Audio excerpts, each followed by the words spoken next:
Bienvenue à tous dans La Lettre Pro, le podcast IA, où nous vous donnons chaque jour un aperçu de l'actualité professionnelle dans le monde de la radio et du podcast.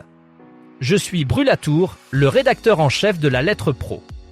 Aujourd'hui, nous allons plonger dans quelques sujets passionnants et innovants qui marquent l'actualité. Commençons par une initiative musicale unique qui aura lieu ce soir, le 24 décembre, sur les ondes de FIP. La station de Radio France collabore une nouvelle fois avec le DJ et producteur Mide pour créer une contre-soirée de réveillon de Noël, intitulée FIP, Mide, les amis, à table. Dès 20h et pour les 9h suivantes, FIP proposera une programmation musicale inédite, sans les classiques tubes de Noël. Mide, célèbre pour son tube The Sun et ses nombreux remixes, a conçu une mixtape festive qui promet de rompre avec l'ennui des chansons traditionnelles de Noël. L'émission sera co-présentée par Émilie Blond-Metzinger et rassemblera 9 artistes talentueux, dont Alice Moitié, Anaïs, Caribou et Sébastien Tellier. Chacun de ces artistes apportera sa propre playlist pour accompagner un repas de fête alternant entre ambiance électronique, expérimentation musicale et sons venus d'ailleurs. Cette initiative s'inscrit dans la lignée des opérations spéciales de FIP, qui se distinguent par une programmation musicale continue sans publicité, offrant ainsi une expérience d'écoute immersive pour ses auditeurs. La 37e semaine de la presse et des médias dans l'école se déroulera du 23 au 28 mars 2026 sous le thème « Où est l'info ?». Cet événement, organisé par le Clémy, vise à renforcer l'éducation à l'information dès la maternelle. Il s'agit d'une initiative nationale qui réunit médias, enseignants et élèves afin de développer une culture critique de l'information. Chaque année, des centaines de milliers d'élèves participent à cette semaine pour explorer les multiples facettes de l'univers médiatique. L'objectif principal est d'aider les élèves à comprendre les mécanismes de production des contenus et à développer leur esprit critique. Le directeur du Clémy, Serge Barbet, souligne que cet événement s'adapte constamment aux évolutions du monde de l'information. De nombreuses initiatives, telles que des séquences pédagogiques, des réalisations audio ou vidéo, et des rencontres avec des journalistes seront organisées pour enrichir cette semaine éducative. Martin Hajdari, président de l'Arcom, a récemment souligné l'importance du DAB+ lors des rencontres annuelles du DAB+. Selon lui, le DAB+ représente une plus-value incontestable pour les auditeurs et constitue le meilleur moyen d'assurer la transformation du média radio. Il a mis en avant les avantages significatifs du DAB+, plus en termes de qualité sonore et de diversité de contenu, qui surpassent ceux de la radio analogique traditionnelle. Hajdari a également insisté sur le fait que le DAB+ permet une couverture plus étendue, rendant la radio accessible à un plus grand nombre de personnes, même dans les zones les plus reculées. En outre, il a mentionné que cette technologie favorise l'innovation et l'émergence de nouveaux acteurs dans le secteur radiophonique. Le DAB+, s'inscrit donc comme un élément clé dans le futur de la radio, en offrant des opportunités inédites aux auditeurs et aux professionnels du secteur. À Charleville-Mézières, la station de radio RVM innove en utilisant l'intelligence artificielle pour créer sa chanson de Noël. Cette initiative audacieuse vise à démontrer comment la technologie peut être intégrée dans le processus créatif musical. En effet, RVM a fait appel à une intelligence artificielle capable de composer des mélodies et d'écrire des paroles, offrant ainsi une nouvelle dimension à la production musicale traditionnelle.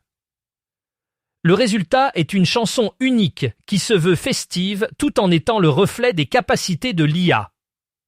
Ce projet s'inscrit dans une série d'expérimentations menées par RVM pour explorer les nouvelles technologies et leur impact potentiel sur l'industrie musicale.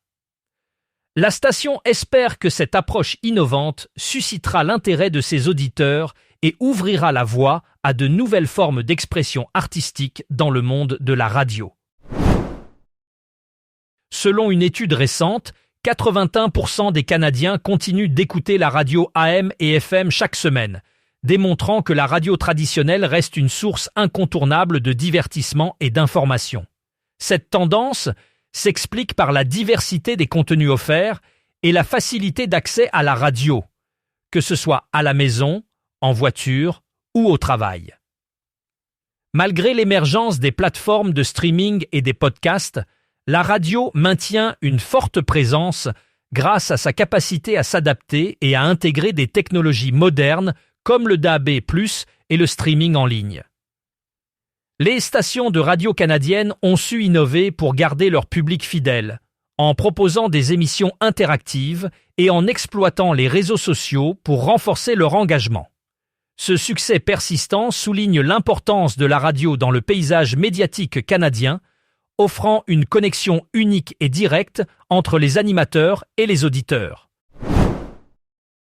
Joachim Garraud, figure emblématique de la scène musicale, nous rappelle que la radio a bien plus à offrir que des playlists standardisées.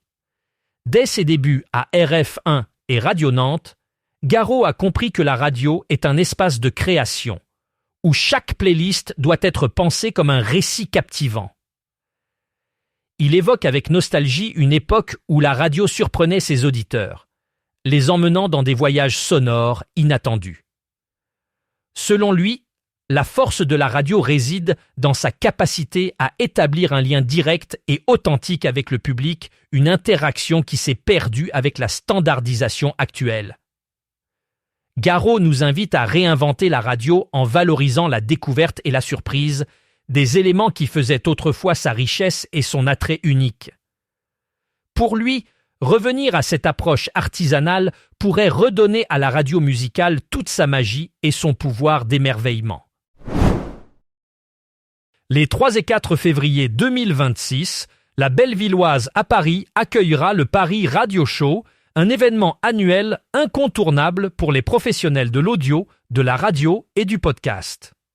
Cette édition 2026, sous le thème Audio Action, mettra en lumière les formats dynamiques et les pratiques sonores innovantes. Le salon prévoit plus de 100 intervenants et 30 sessions thématiques, attirant environ 4000 visiteurs. Un espace d'expérimentation, lab radio et des hot chairs pour des discussions courtes et percutantes seront introduits. Le salon remettra également 22 awards pour récompenser les projets audio remarquables. Une attention particulière sera accordée à la diversité avec l'initiative Femmes de radio by Netia. Le Paris Radio Show 2026 s'affirme comme un espace de convergence et d'innovation, où les professionnels de divers horizons pourront échanger et collaborer pour façonner l'avenir de l'audio. Dans cet épisode, Philippe Chapeau discute avec Thierry Voyer de Radio Néo sur la diversité musicale et l'avenir de la radio. Thierry explique comment Radio Néo se distingue par son processus d'écoute et d'identification des artistes, en mettant en avant des talents français et francophones peu exposés. Ils évoquent l'impact des réseaux sociaux et du streaming sur la découverte musicale, soulignant l'importance de ces outils modernes pour atteindre de nouveaux publics. La conversation aborde également les défis de l'intégration de l'intelligence artificielle dans la musique, un domaine en pleine évolution. Thierry partage sa vision optimiste de l'avenir radiophonique, mettant en avant le rôle crucial des radios associatives comme Radio Néo dans la promotion de la diversité musicale. L'épisode explore aussi les évolutions techniques et éditoriales depuis 2024 et l'importance du financement participatif pour soutenir l'innovation dans le secteur. Aujourd'hui, nous plongeons dans une conversation fascinante avec Joachim Garraud, une figure emblématique de la scène musicale qui explore le parcours des radios pirates à l'impact de l'intelligence artificielle sur la musique et le podcasting. Garraud partage ses souvenirs des débuts de sa carrière lorsqu'il s'est immergé dans l'univers des radios pirates. Ces stations rebelles étaient synonymes de liberté, permettant aux artistes de s'exprimer sans contrainte commerciale. Garot souligne comment cette époque a façonné sa compréhension de l'industrie musicale et son approche créative. Avec l'avènement de l'intelligence artificielle, Garot observe une transformation radicale dans la manière dont la musique et les podcasts sont produits et consommés. Il explique que l'IA offre des outils puissants pour la création musicale, permettant d'explorer de nouvelles sonorités et de personnaliser l'expérience auditive. Cependant, il met en garde contre le risque de perdre l'authenticité et l'humanité qui définissent la musique. Pour lui, la clé est de trouver un équilibre entre l'innovation technologique et la préservation de l'âme artistique. Garot conclut en affirmant que, malgré les défis, l'IA a le potentiel de révolutionner l'industrie musicale et radiophonique, ouvrant de nouvelles voies pour l'expression artistique. Dans cet épisode, nous explorons le portrait de Jean-Éric Valli, une figure influente du paysage radiophonique français. Jean-Éric Valli, président du groupe 1981, est reconnu pour sa vision optimiste et humaine de l'avenir de la radio. Il croit fermement que la radio continuera à jouer un rôle essentiel dans notre société, malgré les défis posés par le numérique et l'évolution des habitudes d'écoute. Valli voit la radio comme un média de proximité, capable de créer des liens forts avec son audience grâce à sa capacité à s'adapter et à innover. Il insiste sur l'importance de conserver une approche humaine dans la création de contenu, en mettant en avant les voix et les histoires qui résonnent avec les auditeurs. Pour en savoir plus sur cette vision inspirante de l'avenir de la radio, rendez-vous sur notre site lalettre.pro et abonnez-vous à notre newsletter quotidienne.